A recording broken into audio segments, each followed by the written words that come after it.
হাত এগিয়ে দিন।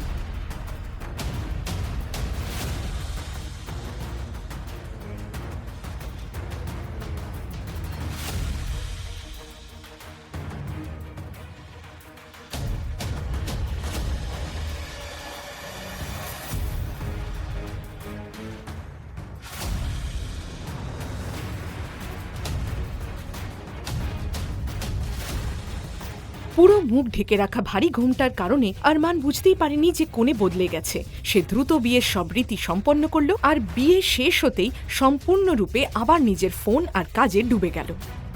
যখন শহরের সবচেয়ে বিখ্যাত এবং ধনী উত্তরাধিকারী আরমান সিংঘানিয়া তার নতুন বউ আস্থাকে নিয়ে নিজের বাড়ির দরজায় এসে পৌঁছালো, তখন আশেপাশের মহিলারা নিজেদের মধ্যে ফিসফিস করা শুরু করলো। আরমান সিংহানিয়া বিয়ে করে নিল? ও তো মেয়েদের সহ্যই করতে পারে না, তাই না? আরে আস্তে বলো, যদিও শুনতে পায় না তাহলে তোমার রক্ষে নেই। আর কার কার মুখ বন্ধ করাবে এই পাগল সিংঘানিয়া? গোটা শহর ওর সত্যিটা কিন্তু জানে। জানি না কোন মেয়েটার কপাল পুড়ল যে এরকম একটা শয়তানকে বিয়ে করে তার বউ হলো। শুনতে পাচ্ছি আমি, কানে কালা নই। সবাই জানত যে আরমান মেয়েদের প্রতি ভীষণ ঘৃণা পোষণ করত, আর এই ঘৃণা থেকেই এমন গুজবও ছড়িয়েছিল যে আরমান সিংঘানিয়া মেয়েদের নয় বরং ছেলেদের পছন্দ করে। সামনে আছি বলে যা খুশি তাই বলবে। তোমরা জানো তো আমি কে, আর আমি কি করতে পারি তা নিশ্চয়ই তোমরা জানো। কি নাম ছিল যেন তোমাদের ওই বন্ধুর?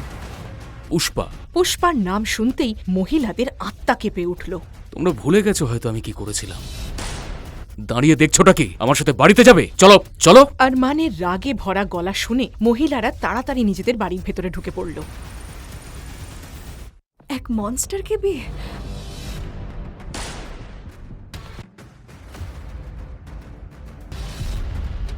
ওই মনস্টারকে বিয়ে করে ওর সন্তানের জন্ম দিতে হবে। আস্থা, তোর কাছে অন্য কোনো আর পথ নেই। তোকে এই বিয়েটা করতেই হবে। আমি এই বিয়ে করতে পারবো না। আমার ডক্টর হওয়ার স্বপ্ন অসম্পূর্ণ থেকে যাবে। তুই জানিস এদের কত ক্ষমতা? সবকিছু করতে পারে এরা। তোর মামার প্রাণ পর্যন্ত যেতে পারে। এত স্বার্থপর তো তুই নয় যে শুধু নিজের কথাই ভাববি। একেবারে নিষ্পাপ ফুলের মতো কোমল আস্থাকে কনের সাজে সাজানো হয়েছিল। ওকে এতটাই সুন্দর লাগছিল যে কেউ ওর দিকে তাকিয়ে থাকতে বাধ্য ছিল।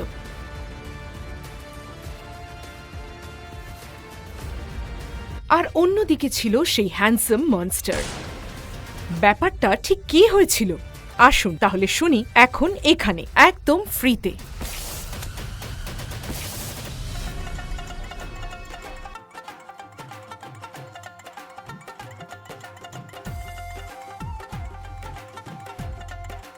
প্রিয়াঙ্কা দিদি, তোমার বিয়ে আর আমি আসবো না? এটা কখনো হতে পারে? দিদা, মাত্র গতকালই আস্থা খুশি মনে গ্রামের বাড়ি থেকে শহরে এসেছিল তার মামির মেয়ের বিয়েতে যোগ দিতে। দিদা,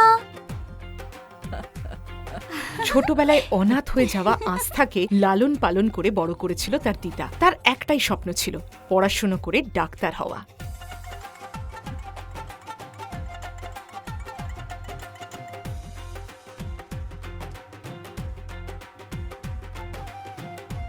কিন্তু এটা কিভাবে হলো? কিভাবে আস্থা কোণে হয়ে গেল? ব্যাঙ্গালোরে হাজার হাজার মানুষের ভিড় আর ক্যামেরার ঝলকানির মাঝে ছিল দেশের সবচেয়ে ক্ষমতাবান ব্যবসায়ী আরমান সিংঘানিয়া, আর আজ তারই বিয়ে হচ্ছে। কিন্তু মণ্ডপে উপস্থিত থাকা বর নিজের কনের জন্য অপেক্ষা না করে ল্যাপটপ আর ফোন নিয়ে ব্যস্ত ছিল। পুরো শহর অবাক। আরমান সিংঘানিয়ার মতো একজন মানুষ কেন একটা মধ্যবিত্ত মেয়েকে বিয়ে করার সিদ্ধান্ত নিল? বিয়ের শুভ লগ্ন পেরিয়ে যাচ্ছে, কনেকে ডেকে আনুন। ডাকুন না মেয়েকে। এক্ষুনি ডেকে আনছি।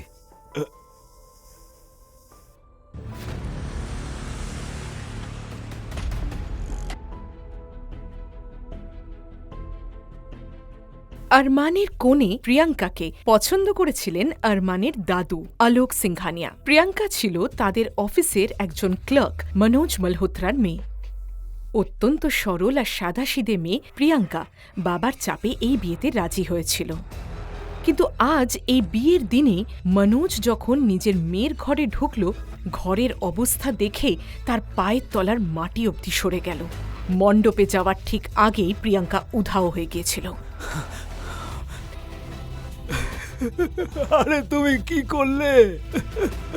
প্রিয়াঙ্কার বাবা মা বিষয়টা বুঝতেই তাদের পা কাঁপতে শুরু করলো।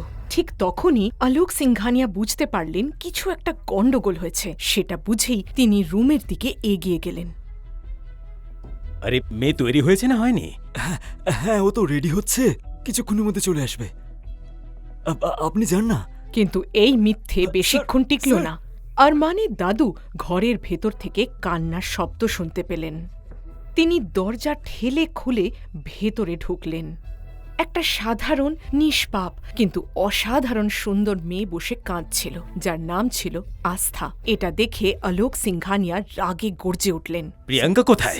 প্রিয়াঙ্কা পালিয়ে গেছে স্যার, আর আমার সম্পূর্ণ বিশ্বাস যে এই আস্থাই ওকে সাহায্য করেছে। আমি কিচ্ছু করিনি মামি, প্লিজ আমার কথা বিশ্বাস করো। এ বিয়ে তো নিশ্চয়ই হবে। যদি কোণে পালিয়ে গিয়ে থাকে তাহলে ওর জায়গায় অন্য কেউ বসবে।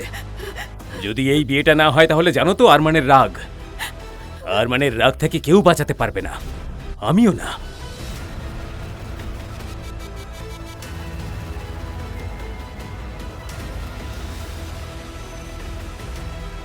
আসলে আরমান মেয়েদের ঘৃণা করত, আর এই বিয়েটা করানোর জন্য আলোক সিংঘানিয়া তার নকল হার্ট অ্যাটাকের নাটক করেছিলেন।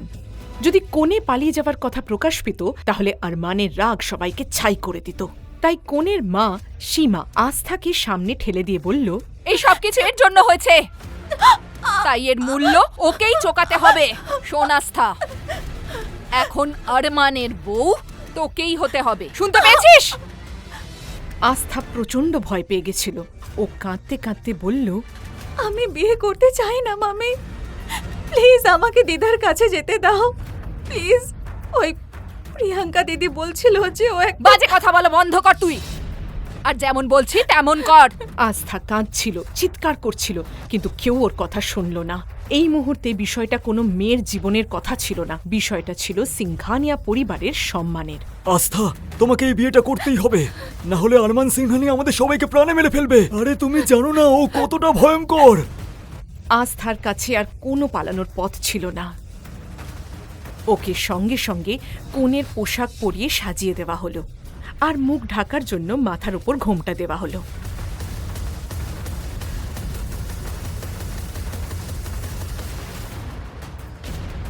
হাতে গিয়ে দিন।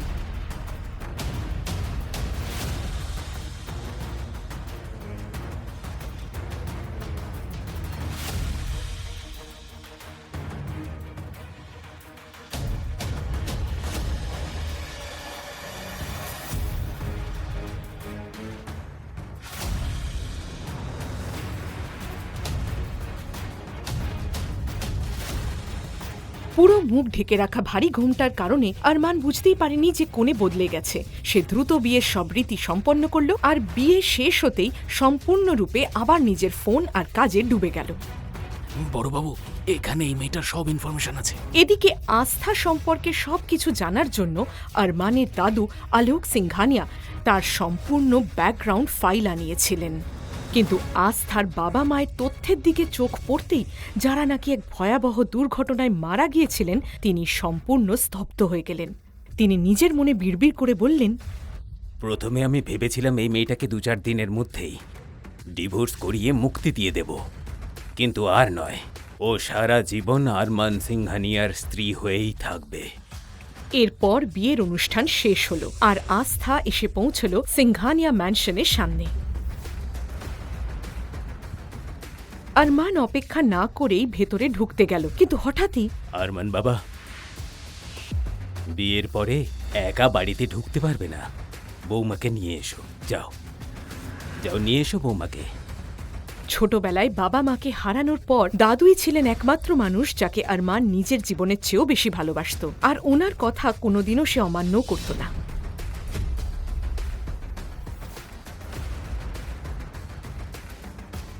লোকেরা বলতো সিংঘানিয়া ম্যানশনে পা রাখা প্রতিটি মেয়ের স্বপ্ন, কিন্তু আস্থার জন্য এটা কোনো স্বপ্নের শুরু ছিল না, এটা ছিল তার ধ্বংসের দোরগোড়া। আস্থা তার ঘোমটা এখনো তোলেনি, তাই সে কিছুই ঠিক মতো দেখতে পাচ্ছিল না। আরমান রেগে গিয়ে লম্বা লম্বা পা ফেলে বাড়ির ভেতরে ঢুকল। ওদের ঢুকতে দেখে আরমানের ছোট ভাই আর কয়েকজন বন্ধু হলে জড়ো হয়ে শীষ দিল আর মজা করতে শুরু করল। কিন্তু লিভিং রুম পার হতেই আরমান আস্থাকে নিজের কোল থেকে নামিয়ে দিল। আর হ্যাঁ, যা নাটক করা ছিল হয়ে গেছে, এবার অফিসের কাজ করতে হবে, আর নাটক করতে পারছি না। এই বলে আরমান নিজের স্টাডি রুমে ঢুকে গেল। আহান বাবা, হ্যাঁ দাদু। বৌদি আসো, তোমাকে আমি তোমার রুমটা দেখিয়ে দিচ্ছি। এদিকে দাদুর ইশারা পেয়ে আরমানের ভাই আহান আস্থাকে আরমানের রুমে নিয়ে গিয়ে বলল, আসো বৌদি, ওয়েলকাম। এটাই হলো তোমার রুম। যদি কোনো কিছু দরকার হয় তুমি শুধু বেলটা বাজিয়ে দিও, কেউ ঠিক চলে আসবে তোমার সেবা করার জন্য। তুমি কমফোর্টেবল থাকো, আমি না হয় কিছুক্ষণ বাদে আসছি। আস্থা ভেতরে ঢুকতেই ও স্বস্তির নিঃশ্বাস ফেলল। এই প্রথম ও নিজের নতুন বাড়িতে একা ছিল। ও যেই ভেতর থেকে দরজাটা ঠেলল, একটা জোরে শব্দ হয়ে অটোম্যাটিকভাবে দরজাটা লক হয়ে গেল। দরজায় যে অটোম্যাটিক ইলেকট্রনিক লক লাগানো ছিল, আস্থা সেই সম্পর্কে কিছুই জানত না। ও এরপর নিজের ঘোমটাটা খুলল আর তারপর একটা গভীর নিঃশ্বাস নিল। ও এতটাই ক্লান্ত ছিল যে খুব তাড়াতাড়ি ঘুম ওকে গ্রাস করল। এদিকে ঠিক রাত 2টোয় আরমান যখন নিজের কাজ শেষ করে ঘুমানোর জন্য রুমে এলো, ও দেখতে পায় আস্থা বিছানার এক কোণে অন্যদিকে মুখ করে ঘুমিয়ে আছে। ওকে দেখেই আরমান ঘৃণা ভরে বলল, দাদুটাও না, ওকে আমার ঘরে পাঠানোর কি দরকার ছিল? যদিও বিয়েটা নাম মাত্র, তাতে কিছুই যায় আসে না। সে যে মেয়ে হোক না কেন, কেউ কোনোদিন আমার লাইফে আসতে পারবে না। ও আস্থাকে জাগানোর অনেকবার চেষ্টা করল, কিন্তু আস্থা গভীর ঘুমে ছিল এবং সেই জন্য কিছুই শুনতে পেল না। এটা দেখে আরমান ভীষণ বিরক্ত হলো আর ঠিক তখনই টেবিলের ওপর রাখা ওই গ্লাস মেঝেতে ফেলে দিল। গ্লাসটা মেঝেতে পড়তেই সশব্দে ভেঙে চুরমার হয়ে গেল, কিন্তু তবুও আস্থার ঘুম ভাঙল না। আমি ওকে এত ভালো করে কেন ডাকছি? হঠাৎই আরমান নিজের পকেটে হাত দিল আর মুহূর্তের মধ্যেই ও হাতে একটা বন্দুক নিল। রাগের মাথায় ও আস্থার বিছানার পাশেই গুলিটা চালালো।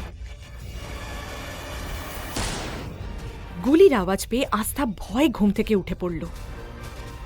গুলির শব্দ শুনে আরমানের দাদু আলোক আর ওর ভাই আহান দৌড়ে ওপরে চলে এলো। এ কেমন অসভ্যতা! বৌমাকে ভয় পাওয়ানোর কি দরকার ছিল? তোমার কথা মতো আমি এই বিয়েটা করেছি বটে, কিন্তু এই বিয়েটা আমি মানি না। তোমাদের ভাগ্য ভালো যে গুলিটা আমি ওর মাথায় মারিনি। আরমানের এই কথাগুলো যেই সবার কানে পৌঁছলো, ঘরের পরিবেশ একদম নিস্তব্ধ হয়ে গেল। আরমান দাদা, এটা তুমি ঠিক করলে না। বৌদিকে তুমি এভাবে ভয়... এই, কে বলেছে ও তোর বৌদি? ও তোর কোনো বৌদি ফৌদি নয়। আহান বাবা, হ্যাঁ দাদু। বৌমাকে গেস্ট রুমে নিয়ে যাও। ঠিক আছে দাদু। মা, আমি তোমার জিনিসপত্র ওখানে পৌঁছে দিচ্ছি। তুমি চলো আমার সঙ্গে।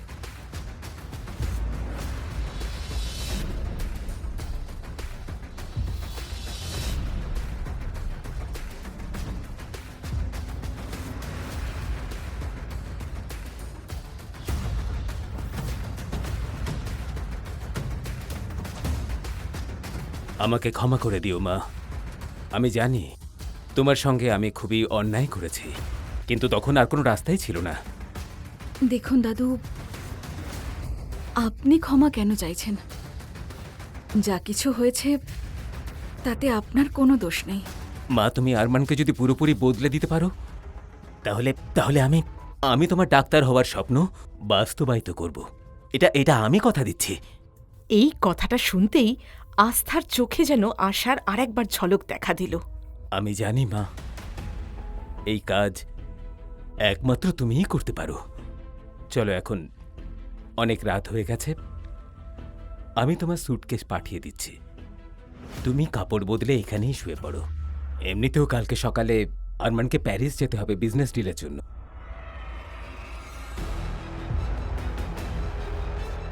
এই কথা শুনে আস্থা স্বস্তির নিঃশ্বাস ফেলল।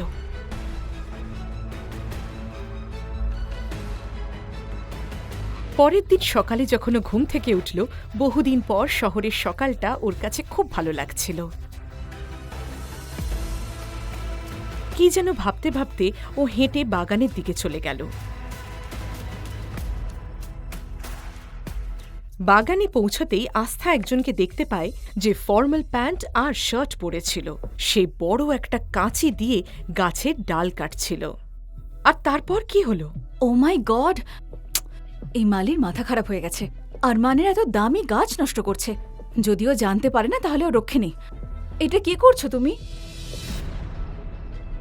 লোকটা আস্থার দিকে ঘুরে তাকালো। তার গভীর কালো চোখ যেন আস্থাকে ভেদ করে যাচ্ছিল। এক মুহূর্তের জন্য যেন তার হৃদস্পন্দন থেমে গেল। তোমাকে ওই বন্দুকধারী মনস্টারের হাত থেকে বাঁচানোর চেষ্টা করছি, উল্টো তুমি আমাকেই চোখ রাঙাচ্ছ। এই মানুষটি আর কেউ নয়, আরমান নিজেই। প্যারিসে যাওয়ার জন্য আরমান সকালে বেরিয়েছিল ঠিকই, কিন্তু খারাপ আবহাওয়ার কারণে ওকে মিটিং পরের সপ্তাহে পোস্টপোন করতে হয়েছিল। আরমানের খালি একটাই শখ ছিল, গাছ লাগানো আর তাদের যত্ন নেওয়া। এই সম্পর্কে বেচারি আস্থা কিছুই জানত না। ঠিক একইভাবে আরমানও জানত না আস্থার আসল পরিচয়। তুমি জানো তুমি কার সাথে কথা বলছো? এখনো সময় আছে। নিজের জিনিসপত্র গোছাও আর এখান থেকে চলে যাও। এমনিতেও আস্থা সবাইকে পরামর্শ দেয় না। হঠাৎই আরমান ওর হাতের কাঁচিটা ছুঁড়ে ফেলে দিল আর তারপর আস্থার হাত ধরে তাকে নিজের দিকে টেনে নিল। আস্থা এখন তার একদম কাছে। এক মুহূর্তের জন্য আরমান নিজেও যেন ওর সৌন্দর্যে হারিয়ে গেল। তোমার সাহস হলো কি করে আমার হাত ধরে টানার? চাকর চাকরের মতো থাকো, বুঝলে? তুমি এখন আমাকে চাকর বললে, সত্যিটা কিন্তু তুমি জানো না। বোঝো কাণ্ড, মানুষের ভালো করতে নেই।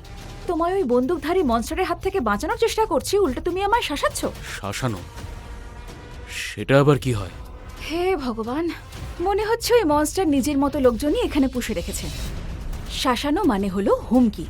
আমি তোমাকে বাঁচানোর চেষ্টা করছি আর তুমি আমাকেই রব দেখাচ্ছ। এটা শুনেই আরমান রেগে গিয়ে বিনা চোখের পলক ফেলে আস্থার দিকে তাকিয়ে রইল। বৌদি! আস্থা ঘুরে দেখল দরজার কাছে আহান দাঁড়িয়ে আছে, যে কিনা আজ কলেজ থেকে তাড়াতাড়ি ফিরে এসেছিল। বৌদি, দাদা তো এখানে নেই, তাহলে তুমি কার সঙ্গে কথা বলছো? দরজায় দাঁড়িয়ে আহান শুধু আস্থাকেই কথা বলতে দেখেছিল, কিন্তু যেই ওর সামনে এগিয়ে গেল, আরমানকে দেখতেই ওর বুকটা কেঁপে উঠল। ও ঘেমে গেল আর তোতলাতে শুরু করল। বৌদি, মানে বলতে চাইছি ম্যাডাম, আপনি প্লিজ ভেতরে চলুন এখন।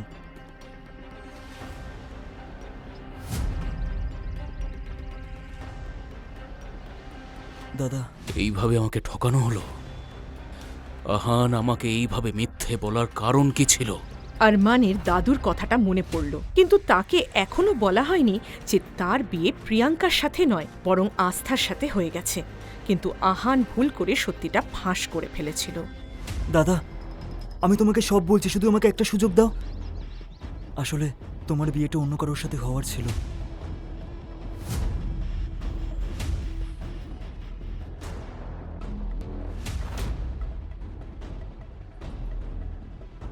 আহান যখন আরমানকে পুরো বিয়ের সত্যিটা বলল, তখন রাগে আরমানের শরীর কাঁপতে শুরু করলো। এদিকে আস্থা যখন বুঝতে পারল যে যার সঙ্গে সে এতক্ষণ ঝগড়া করছিল সে আর কেউ নয় বরং আরমান, তখন ওর মুখের রং উড়ে গেল। কিন্তু তখন অনেক দেরি হয়ে গেছে। আরমান নিজের পকেটে হাত ঢুকিয়ে সঙ্গে সঙ্গে একটা বন্দুক বের করল। আরমান, এটা কি করছেন? আমাকে যারা মিথ্যে বলে আর যারা ঠকায় তাদেরকে আমি ঘেন্না করি, আর আমাকে ঠকানো হয়েছে। এই কথাটা বলেই আরমান সঙ্গে সঙ্গে বন্দুকের ট্রিগার টিপে দিল। ভয়ে আস্থা চিৎকার করে সেখানেই অজ্ঞান হয়ে পড়ে গেল।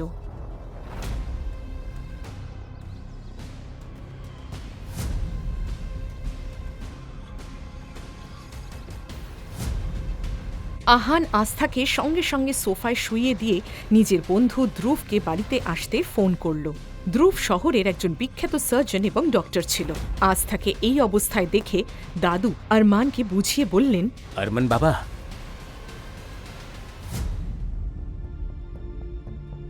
আমি মানছি বাবা, তোমার বিয়ে প্রিয়াঙ্কার সঙ্গে ঠিক হয়েছিল। প্রিয়াঙ্কা বিয়ের আগেই মণ্ডপ থেকে পালিয়েছিল। আমি ওরই কাজিন আস্থাকে এই পরিবারের সম্মান বাঁচানোর জন্য মণ্ডপে বসিয়ে দিয়েছিলাম। তুমি খুব বড় ভুল করেছো দাদু, এটা করা উচিত হয়নি তোমার। আর এই সব কথা বলে আরমান রাগে নিজের রুমে চলে গেল। এদিকে ধ্রুব এসে আস্থাকে পরীক্ষা করল এবং তাকে একটা ইনজেকশন দিয়ে বলল, ভয় পাওয়ার কোনো ব্যাপার নেই, আমি ওষুধ দিয়ে দিয়েছি, একটু পরেই বৌদির জ্ঞান ফিরবে। ধ্রুবের কথা শেষ হতে না হতেই আরমানের রুম থেকে আবারও গুলির শব্দ ভেসে এলো। সবাই ভীষণ ভয় পেয়ে গেল। সকলে মিলে দৌড়ে তার রুমের দিকে গেল। এদিকে দাদুর শরীরও ঘামে ভিজে গিয়েছিল। তার শরীরে এতটাও শক্তি ছিল না যে তিনি দৌড়ে আরমানের রুম পর্যন্ত পৌঁছে যাবেন। যেই মুহূর্তে আহান রুমে ঢুকল, ও দেখতে পেল আরমানের হাত থেকে রক্ত বেরিয়ে যাচ্ছে। আরমান দাদা, এটা তুমি কি করলে? ধ্রুব দেখো। দাদু কোনো মতে কষ্ট করে ওই ঘরে পৌঁছেছিলেন। এরকম একটি দৃশ্য দেখে যেন তার নিঃশ্বাসই বন্ধ হয়ে গেল। ধ্রুব, দাদুকে দেখো। দাদু। আহান যখন দেখল দাদুর শ্বাস নিতে কষ্ট হচ্ছে, তখনই সে দ্রুত ধ্রুবকে গাড়ি বের করতে বলল। দাদু, এদিকে আরমান আর বাড়ির সবাই যখন দাদুকে নিয়ে নিচে নামছিল, সবার চোখ গিয়ে পড়ল আস্থার ওপর। কারণ আস্থা তখনও হলের সোফায় অজ্ঞান হয়ে পড়ে রয়েছিল। অবশেষে আরমানের চোখ পড়ল আস্থার ওপর। সে রাগ আর ঘৃণা ভরা চোখে তার দিকে তাকালো। দাদুর আজ এই অবস্থার কারণ শুধুমাত্র তুমি আস্থা। এর ফল তোমাকে অবশ্যই ভুগতে হবে। খুব শীঘ্রই সবাই শহরের সেই বিখ্যাত হাসপাতালে গিয়ে পৌঁছালো আর দাদুকে এমার্জেন্সি রুমে ভর্তি করা হলো। এদিকে বাড়িতে জ্ঞান ফিরতেই আস্থা লক্ষ্য করল বাড়িতে আর কেউ নেই। সেই নীরবতা যেন আস্থার কানে বিঁধতে লাগলো। ভারী মাথা নিয়ে ও পুরো বাড়িতে দাদুকে ডাকতে লাগলো। দাদু, দাদু, আহান, কেউ আছেন? ম্যাম। আপনি কে আর আমাকে এভাবে আটকাচ্ছেন কেন? ম্যাম, আমি দেব, আর এখন এই বাড়িতে কেউ নেই, আর আপনার বাইরে যাওয়ার কোনো পারমিশন নেই। কেউ নেই মানে? একটু আগেই তো সবাই এখানেই ছিলেন। দাদু কোথায়? দাদুর শরীরটা হঠাৎ করে খারাপ হয়ে গেছে, তাই জন্য সবাই ওনাকে নিয়ে হসপিটাল গেছেন। আমি এখনই ওনার কাছে যেতে চাই। ক্ষমা করে দেবেন ম্যাডাম, বস আরমান স্যারের পারমিশন ছাড়া আপনি বাইরে যেতে পারবেন না। আমার কারোর পারমিশনের প্রয়োজন নেই। আস্থার জেদের সামনে দেবকে হার মানতেই হলো। সে আস্থাকে গাড়িতে করে হাসপাতালে নিয়ে গেল। ওদিকে হাসপাতালের পরিবেশ খুব একটা ভালো ছিল না। ধ্রুব ওয়ার্ড থেকে বাইরে বেরিয়ে এলো। আরমান ব্রো, দাদুর অবস্থা খুব একটা ভালো নয়, আবার হার্ট অ্যাটাক হয়েছে। আর তুমি যদি একটু স্ট্রেস দাও তাহলে কিন্তু আমাদের দাদুকে হারাতে হবে। এই ধ্রুব, আমার দাদুর যেন কিচ্ছু না হয়, এই কথাটা ভালো করে মাথায় ঢুকিয়ে নে। সত্যিটা এটাই আরমান দাদা, সবসময় তোমার রাগ আর জেদের ফল দাদুকেই ভোগ করতে হয়। ছাড়ো দাদা, ছাড়ো। তুমি এখনো শুনবে না আমার কথা, তাই তো? আরমান ছাড়ো ওকে। আরমানের বন্ধুরা আকাশ আর সুমিত মাঝে এসে ধ্রুবকে বাঁচালো। আরমান সম্পূর্ণভাবে ভেঙে পড়েছিল। সে একা গিয়ে দেওয়ালের পাশে ঠেস দিয়ে দাঁড়ালো। নিজের চিন্তায় মগ্নই ছিল। আর ঠিক তখনই গ্যালারির অন্য প্রান্ত থেকে দৌড়ে আসতে গিয়ে আস্থা ধাক্কা খেল আরমানের সঙ্গে। সে উপরে তাকিয়ে দেখল সামনে দাঁড়িয়ে আছে আগুনের মতো রাগে জ্বলতে থাকা আরমান সিংঘানিয়া। তুমি এখানে কি করছো? আমি দাদুর সঙ্গে আমার দাদুকে মৃত্যুর মুখে ঠেলে দিয়ে তোমার এত সাহস! এখানে মজা দেখতে এসছো? আস্থা থরথর করে কাঁপছিল। ও কোনোদিনই ভাবতে পারেনি যে ও যাকে বিয়ে করেছিল সেই মানুষটা এতটাও নিষ্ঠুর হতে পারে। আমাকে দাদুর সঙ্গে দেখা করতে দাও, প্লিজ সরে যাও। এই, তোমার এই মুখে দাদুর কথা একদম বলবে না। আর তোমার যদি মনে হয় তোমার এই সৌন্দর্য দিয়ে তুমি আমার পরিবারকে বশ করে নেবে, তাহলে তুমি কিন্তু ভুল ভাবছো। তোমার এই সৌন্দর্যের জাল তুমি অন্য কোথাও বিছিও, এর প্রভাব আমার উপর পড়বে না। আস্থা কিছু বলার চেষ্টা করেছিল, কিন্তু কথাগুলো ওর গলাতেই আটকে রইল। তখনই ঠিক পেছন থেকে দেবের গলা শোনা গেল। বস, দাদুর জ্ঞান ফিরেছে, উনি দেখা করতে চাইছেন। আরমান এক ঝটকায় আস্থার হাত সরিয়ে দিল আর তারপর ওয়ার্ডের ভেতরে দাদুর সঙ্গে দেখা করতে গেল। আরমান বিছানার কাছে পৌঁছতেই, আরমান বাবা, আমি জানি তুমি এই বিয়েটা ঠিক করতে চাওনি, কিন্তু ও এখন আমাদের এই বাড়ির বউ। আমি চাই তুমি ওকে আপন করে নাও। দাদু, ওই মেয়েটা আমার জীবনের অংশ কোনোদিন হবে না। আরমান দাদা, তুমি এ কি বলছো? বৌদি বাইরেই আছে। এই কিসের বৌদি? বৌদি নয় ও তোর। আমার কথা ভালো করে শুনে নাও সবাই, ওর সাথে কেউ কোনো সম্পর্ক রাখবে না। ঠিক তখনই দাদুর চোখে এক অদ্ভুত আগুন আর রাগ দেখা দিল। আরমান বাবা, আস্থা বাইরে দাঁড়িয়ে আছে। দেখো, যদি তুমি আমার বৌমাকে ভেতরে না নিয়ে আসো না, তাহলে আমার চিতাতে আগুন দেওয়ার অধিকারও আমি তোমার থেকে ছিনিয়ে নেব। এই কথাটা শুনে সবাই ঘরের মধ্যে নিস্তব্ধ হয়ে রইল। রাগে আরমানের মুখ লাল হয়ে উঠল। ওকে নিয়ে এসো। আরমান দাদা, মাথা ঠান্ডা করো। দাদু আস্থা বৌদিকে ভরসা করে ফেলেছে। যদি তুমি ওদের আলাদা করো, এই চিন্তায় দাদুর প্রাণও যেতে পারে। সত্যি বলো তো, কোনটা বড়, তোমার রাগ না দাদুর প্রাণ? কম করে একবার প্লিজ মানুষ হওয়ার নাটক করো। যদি এই মেয়েটা দাদুকে ভালো রাখতে পারে তাহলে ওর ব্যবহার আমি আমার মতো করে করব।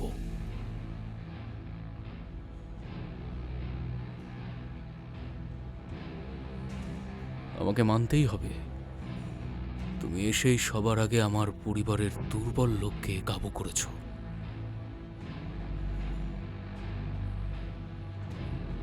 যতদিন দাদু এই হসপিটালে আছে তোমাকে আমার স্ত্রী হওয়ার নাটক করতে হবে। আর তোমার চোখে যদি এক ফোঁটাও জল দেখা যায় তাহলে তোমার পুরো পরিবারকে শেষ করে দেবো আমি। চোখের জলটা মুছে নাও আর ভেতরে চলো। আস্থা নিজের চোখের জল মুছে একটা বাধ্য শিশুর মতো আরমানের ঠিক পেছন পেছন ঘরে ঢুকে পড়ল। দাদু হেসে আস্থার হাত ধরলেন। আরমান ঘরের এক কোণে দাঁড়িয়ে দাদু আর আস্থাকে দেখছিল। ও কি এমন জাদু করলো যার জন্য কয়েক মুহূর্তের মধ্যেই সবাই ওর গোলাম হয়ে গেল? ওকে আমি পরে দেখে নিচ্ছি। বৌদি, এখন আপনার শরীর কেমন আছে? আরে আকাশ, তোর কি সত্যিই আমার চিকিৎসা নিয়ে কোনো সন্দেহ আছে? আরে একদমই না। বৌদি একদম ফিট আছে। আকাশ দাদা, ধ্রুব দাদা একদম ঠিক বলছেন। ভালো আছি আমি। ধ্রুব দাদা, আপনার কাছে আমার একটাই রিকোয়েস্ট, দাদু যেন তাড়াতাড়ি সুস্থ হয়ে বাড়ি ফিরে আসেন। বৌদি একদম চিন্তা করবেন না, রিপোর্ট আসতে 2-3 ঘন্টাই বাকি আছে। ততক্ষণ আপনি আরমান দাদার সঙ্গে বাড়িতে গিয়ে রেস্ট করুন। এটা শুনতেই আস্থার মুখ কেমন যেন ফ্যাকাশে হয়ে গেল। ও ঠোঁট কাঁপছিল, কিন্তু কোনো শব্দ যেন মুখ দিয়ে বেরোল না। আস্থা, ধ্রুব ঠিক বলেছে। যদি তুমি অসুস্থ হয়ে যাও তাহলে দাদুর খেয়াল কে রাখবে? চলো বাড়ি যাই। যাও।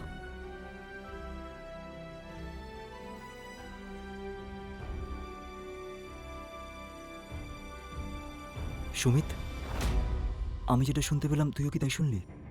দাদার কি হলো রে? মনে হচ্ছে বৌদি ম্যাজিক জানে।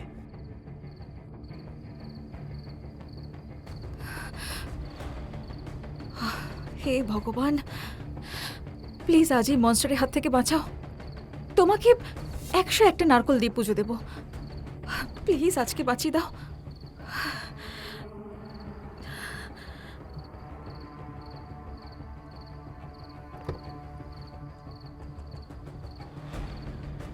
গাড়ি ম্যানশনে পৌঁছতেই আরমান পেছনে না তাকিয়ে ভেতরে চলে গেল। ওদিকে দেব গাড়ির দরজা খুলে দিল আস্থার জন্য।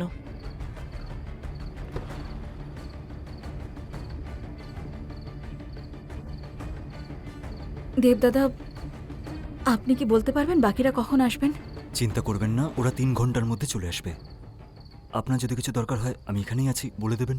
দেব বুঝতে পেরেছিল যে আরমানের সঙ্গে একা থাকতে আস্থা প্রচণ্ড ভয় পাচ্ছিল। ও ভারী মন নিয়ে ম্যানশনের ভেতরে পা রাখতেই একজন পরিচারক তার কাছে এগিয়ে এসে বলল, ম্যাম, আপনাকে স্যার রুমে ডেকেছেন। আস্থার গলা শুকিয়ে গেল সেটা শুনে। ও নিজেকে প্রস্তুত করতে শুরু করলো ওই ঘরে ঢোকার জন্য, যেখানে ঠিক 1 দিন আগে ওর ওপর গুলি চালানো হয়েছিল। ওর নিজের দিদার কথা মনে পড়ল, আর তারপর আরমানের ঘরের দরজায় ও নক করলো। দরজাটা নিজে নিজেই খুলে গেল। ও ভাবছিল ঘরের ভেতরে ঢুকবে কি ঢুকবে না, কিন্তু ইতিমধ্যে একটা ভারী গলা প্রতিধ্বনিত হলো।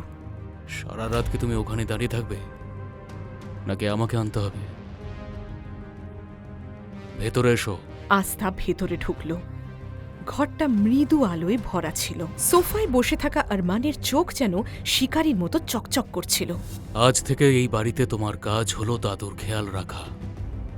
এই বাড়িতে তুমি শুধুমাত্র একজন কেয়ারটেকার আর একজন চাকরের মতো থাকবে, এর থেকে বেশি কিচ্ছু নয়।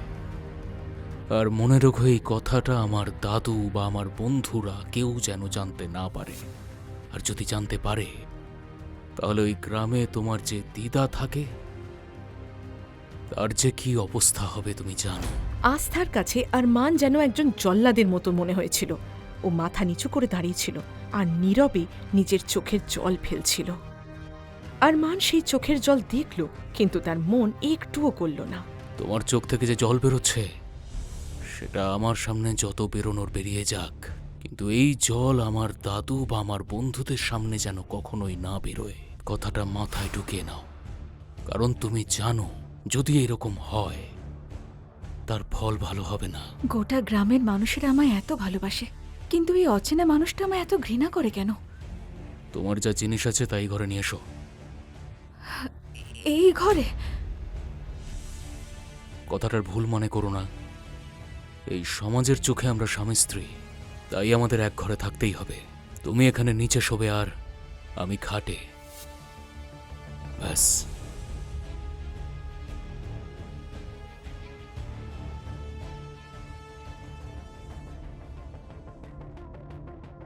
আস্থা দৌড়ে গিয়ে সেই ঘরে পৌঁছল যেখানে দাদু ওকে থাকতে বলেছিলেন, আর তারপর ফুঁপিয়ে ফুঁপিয়ে কেঁদে উঠল। কিন্তু তারপরে আরমানের হুমকি ওর মনে পড়ে যায়। তাহলে ওই গ্রামে তোমার যে দিদা থাকে তার যে কি অবস্থা হবে তুমি জানো। ও নিজেকে অনেক কষ্টে সামলালো। না আস্থা, এভাবে কাঁদলে হবে না। মনে সাহস আনতে হবে। দিদার দাদুকে সুস্থ রাখতে হলে তোকে ওই মনস্টারের মুখোমুখি হতেই হবে। আস্থা নিজের ছোট ব্যাগটা নিয়ে আবারও আরমানের ঘরে ফিরে এলো। ওগুলো ওই কোনায় রাখো আর এখানে এসে বসো। আরও কি চাইও আমার কাছে? আর কিছু বাকি আছে নাকি? এই ফাইলটা তোলো, এটা একটা কন্ট্রাক্ট পেপার। যতদিন তুমি আমার সাথে এই ঘরে থাকবে এই কন্ট্রাক্টের কথা মাথায় রাখবে। এই কথাগুলো শুনতেই ফাইলের ভেতরে কন্ট্রাক্ট পেপারস যেই আস্থার চোখে পড়ল, ও বিস্মিত হয়ে রয়ে গেল। ওর মুখের রং উড়ে গেল। এমন কি লেখা ছিল ওই পেপারসে যা দেখে আস্থা একেবারে হতবাক হয়ে গেল? তার দিদা এবং দাদুকে বাঁচানোর জন্য কন্ট্রাক্ট পেপারসে কি সাইন করবে আস্থা? আরমানের রাগের পেছনে অতীতের কোন গোপন রহস্য লুকিয়ে আছে? এরপর আস্থার জীবনে কি হতে চলেছে? ও কি পারবে আরমানের পাথরের মতো হৃদয় গলাতে? আর শুরু হবে কি এক নতুন প্রেমের গল্প? বন্ধুরা, পরবর্তী এপিসোড আসবে 2 দিন বাদে। আর পুরো কাহিনী এখনই শোনার জন্য ডেসক্রিপশনে ক্লিক করে ডাউনলোড করো পকেট FM অ্যাপ।